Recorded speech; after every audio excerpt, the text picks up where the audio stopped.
ব্যাবা গো, আষ্টে গন্ধ। তুই একটা অপগণ্ড। খালি মাছ, চুনোপুঁটি কই, ভাপা ঝাল ভাজা সব কিছুই সই। গরম ভাতে মাছের ঝোল, আর কিছু? একটু বল।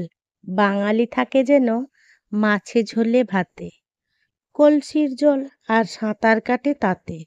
মেছো হনুমান, তুই পেঁচো। একটু চেষ্টা করলাম। এই মাছকে নিয়ে আর বাঙালিকে নিয়ে নানা রকম ছড়া অনেকেই বাঁধে, তবে মাছে ভাতে বাঙালি এটা অনেক পুরনো প্রবাদ। তাই মাছ না হলে আমাদের বাঙালিদের চলে না।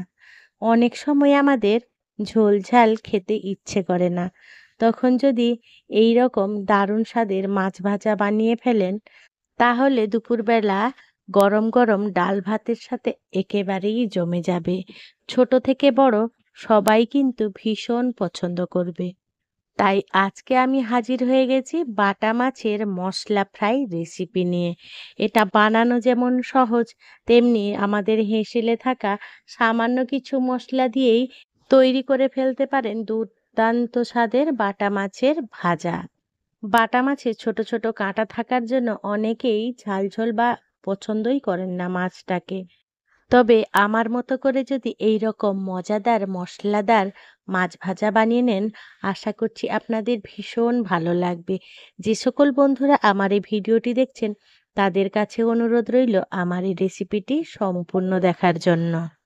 নমস্কার বন্ধুরা, ইজি কুক চ্যানেলে আপনাদের সবাইকে স্বাগত জানাই। চলুন শুরু করছি। এই দারুণ স্বাদের মজাদার মশলাদার বাটা মাছের ফ্রাই রেসিপি করার জন্য আমি এখানে 6 পিস বাটা মাছ নিয়ে নিয়েছি। আপনাদের পরিমাণ অনুযায়ী আপনারা সেইভাবে নিয়ে নেবেন। মাছগুলোকে প্রথমে ভালো করে বেশ সুন্দর করে ধুয়ে পরিষ্কার করে নিয়েছি, আর সব মাছগুলো কিন্তু ডিম হয়ে গেছে। এবারে আমি আর্ধেকটা লেবুর রস দিয়ে দিলাম। এবারে দিয়ে দেবো পরিমাণ মতো নুন, পরিমাণ মতন হলুদ গুঁড়ো, আর দিয়ে দেবো লঙ্কা গুঁড়ো ওই 1/2 চামচের মতন। পরে আমি কাঁচা লঙ্কা ইউজ করব, তাই ঝালটা অবশ্য আপনাদের পরিমাণ অনুযায়ী সেইভাবে বাড়িয়ে বা কমিয়ে নেবেন। কাঁচা লঙ্কা থেঁতো করে নিয়েছিলাম, সেই কাঁচা লঙ্কা দিয়ে দিলাম 3-4টের মতন। এবারে দিয়ে দিলাম 1/2 ইঞ্চি মতন আদা গ্রেট করে নিয়েছিলাম, আদা দিয়ে দিলাম। আর দিয়ে দিলাম রসুনকেও গ্রেট করে নিয়েছিলাম, রসুন দিয়ে দিলাম। আর দিয়ে দেবো 1 চামচ মতন সর্ষের তেল। আপনারা চাইলে এখানে আদা রসুনের পেস্ট ব্যবহার করতে পারেন, তবে এইরকম গ্রেট করে দিলে একটু একটু মুখে পড়বে, খেতে কিন্তু খুব ভালো লাগবে। এবার এই সমস্ত উপকরণগুলোকে বেশ ভালো করে হাত দিয়ে ঘষে ঘষে সমস্ত মাছের গায়ে সুন্দরভাবে মাখিয়ে নিতে হবে। আমার এই রেসিপিটি যদি কোনো বন্ধু ফেসবুক থেকে দেখে থাকেন, তাহলে আমার পেজটিকে লাইক ও ফলো করে দেওয়ার জন্য অনুরোধ করছি।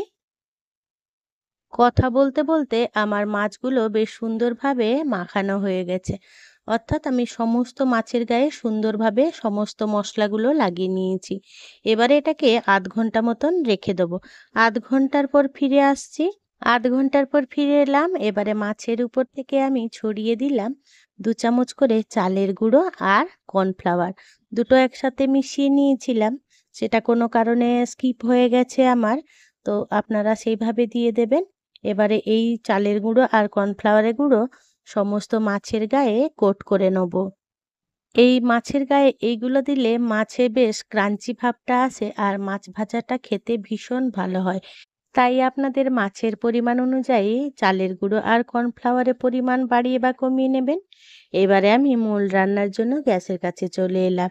গ্যাসে কড়াই বসিয়ে দিলাম। এই পর্যায়ে কিন্তু কড়াইটা এরকম ধোঁয়া ওঠা গরম করে নিতে হবে। এবার পরিমাণ মতন সর্ষের তেল দিয়ে দিলাম। এই মাছ ভাজাটা যদি সর্ষের তেলে হয়, তাহলে মাছ ভাজাটা খেতে ভীষণ ভালো হয়। এবারে সামান্য একটু হলুদ গুঁড়ো দিয়ে দিলাম, যাতে আমাদের এই তেলের ছিটেটা না আসে। এবারে তেলটা বেশ ভালো করে গরম হয়ে গেলে মশলা মাখানো এক এক করে মাছ আমি এই গরম তেলের মধ্যে দিয়ে দেবো। আমি প্রথমে 3টে মাছ ভাজা করব। এখানে গ্যাসের ফ্লেম লো টু মিডিয়াম আঁচে রেখে আমি এই মাছগুলো ভাজা করে নেব। আমার এই রেসিপিটি যদি কোনো বন্ধু ইউটিউব থেকে দেখে থাকেন, তাহলে আমার এই ক্ষুদ্র চ্যানেলটিকে সাবস্ক্রাইব করে আমার পাশে থাকার জন্য অনুরোধ করছি। আর পাশে থাকা বেল আইকনটি কিন্তু ক্লিক করতে ভুলবেন না। ওটা কিন্তু অলে দিয়ে দেবেন, যাতে আমার দেওয়া সমস্ত ভিডিও নোটিফিকেশান আপনারা খুব সহজেই পেয়ে যান। তার জন্য কথা বলতে বলতে আমার মাছের এক পিঠ হয়ে গেছে। আমি বেশ ভালো করে মাছগুলোকে উল্টে নিচ্ছি আরেক পিঠ হওয়ার জন্য। বন্ধুরা, এইভাবে একবার মাছ ভাজা অবশ্যই করে দেখবেন। যারা মাছ খেতে চায় না তারাও কিন্তু খুব তৃপ্তি সহকারে এই মাছ ভাজাটা পছন্দ করবে।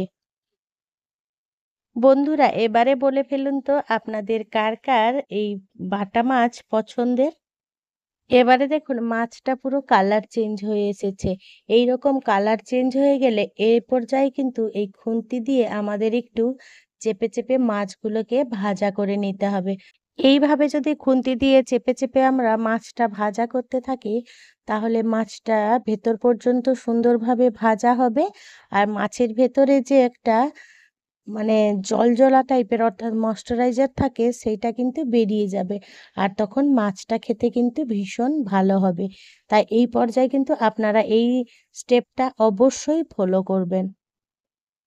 এবারে দেখুন আমার মাছগুলো প্রায় রেডি হয়ে এসেছে। এবারে আমি তেল ঝরিয়ে মাছগুলোকে তুলে নেব। দেখুন কত সুন্দর হয়েছে, একদমই উপরেরটা মুচমুচে হয়ে গেছে।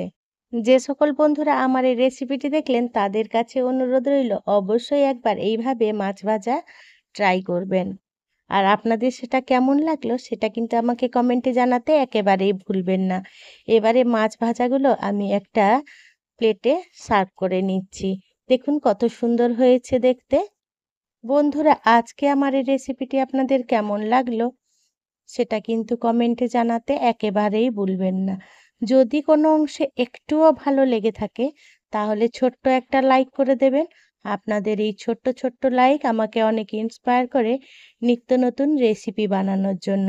আর যদি খুব বেশি ভালো লেগে থাকে তাহলে বন্ধু বান্ধব কিংবা প্রিয়জনদের সাথে শেয়ার করে তাদেরও দেখার সুযোগ করে দেবেন। সেকেন্ড ব্যাচের মাছটাও আমি এই একই প্রসেস অনুযায়ী ভাজা করে নিয়েছিলাম। ভিডিওটা যাতে বড় না হয় তাই আমি আর সেটা দেখালাম না। এবারে আমি একটু ডেকোরেশন করে নিয়েছি। আমি আমার মতন করে ডেকোরেশন করে নিয়েছি। আপনাদের পছন্দ মতন আপনারা সেইভাবে ডেকোরেশন করে নেবেন। এইভাবে যদি ডেকোরেশন করে পরিবেশন করা যায় তাহলে বাচ্চাদের তো ভীষণ মজার হয়। যে সকল বন্ধুরা আপনাদের মহামূল্যবান সময় দিয়ে আমার এই রেসিপিটি দেখলেন তাদেরকে জানাই অসংখ্য অসংখ্য ধন্যবাদ।